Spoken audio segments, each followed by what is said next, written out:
Welcome back to my channel, welcome back to our new blog. তো এটা হচ্ছে আমার বোন, আর আমরা এখন যাচ্ছি মেলা দেখতে। Bye bye. আর এখানে আমি ড্রেস পরে নিয়েছি, আর ড্রেস পরে আমি আয়নার সামনে কিছুক্ষণ ঢং করে নিলাম। তো তারপর আমি পুরোপুরি রেডি হয়ে এখানে তোমাদেরকে দেখাচ্ছিলাম যে গাইজ আমি রেডি হয়ে গেছি, আর আমার কানেরগুলো কেমন বলো। তো জামাইবাবু বলছে খুব সুন্দর, শুধু একটু বড় হয়ে গেছে। তো তারপর এখানে আমার জামাইবাবু জামাইবাবু শুধু ক্যামেরাতে এরকম ভঙ্গি করে। তো আমি জামাইবাবুকে বলছিলাম যে এরকম কেন করছো, ভালোভাবে তাকাও না।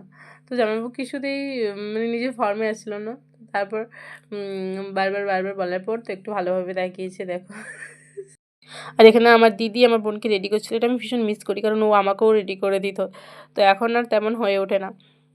আমাদের রেডি হওয়া দেখে দেরি দেখে না আমার জামাইবাবু ঘুমাই গেছে এখানে একদম। উঠো, চলো যাবো,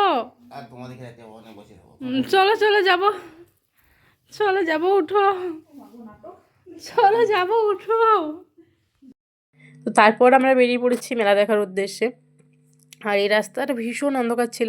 তো মানে আমার দিদি বাড়ির গ্রাম থেকে, মানে শ্বশুরবাড়ির গ্রাম থেকে বেরিয়ে জাস্ট বাজারেই হচ্ছে মেলাটা, খুব একটা দূরে না, কিন্তু আমরা অনেকটা রাত করে ফেলেছিলাম, সেটা দেখেই বুঝতে পারছো। তো তারপর আমরা ওখানে গিয়ে অনেক মজা করেছি। আর সেটা তো তোমরা পুরো ব্লগটা দেখলেই বুঝতে পারবে। তো চলো। আর আমার এখানে কিছু রিলস অবশ্যই আছে, মানে মেলাতে কিছু রিলস না, আমার রিলস যেখানে আমি পোস্ট করি ইনস্টাগ্রাম, আমার ইনস্টাগ্রাম সার্চ করবে শিল্পা মিস অফিসিয়াল, এবং আমাকে প্লিজ প্লিজ ফলো করবে। তো তো তারপর আমরা এখানে প্রায় মেলার কাছাকাছি চলে এসেছি। তো তারপর তোমাদেরকে মেলাটা দেখালাম।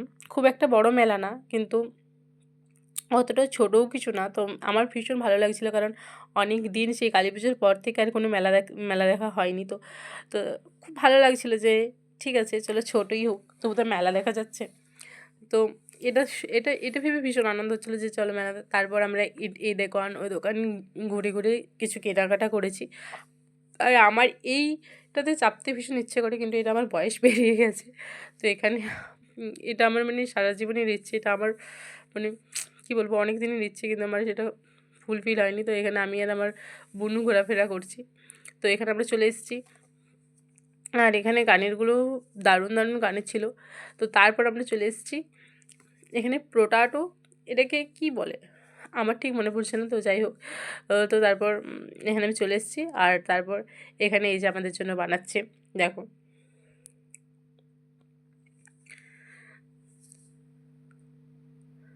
তো তারপর এখান থেকে ওটা খেয়ে একদম বেরিয়ে যাবো এরপর। তো তোমরা পুরো ভিডিওটা দেখতে থাকো। কাকু খুব যত্ন করে বানাচ্ছে, কিন্তু এটা আমার ভীষণ ভালো লেগেছে, আর এটা খেতে দারুণ টেস্টি ছিল। তো তোমরা যারা খেয়েছো তারা তো অবশ্যই জানবে যে এটা খেতে খুবই সুন্দর লাগে। তো তারপর এখানে আমরা বসে গেছি পাপড়ি চাট খাওয়ার জন্য। তো তারপর আমি এখানে ভিডিওটা শেষ করি। থ্যাংক ইউ গাইজ পুরো ভিডিওটা দেখার জন্য, অনেক ধন্যবাদ।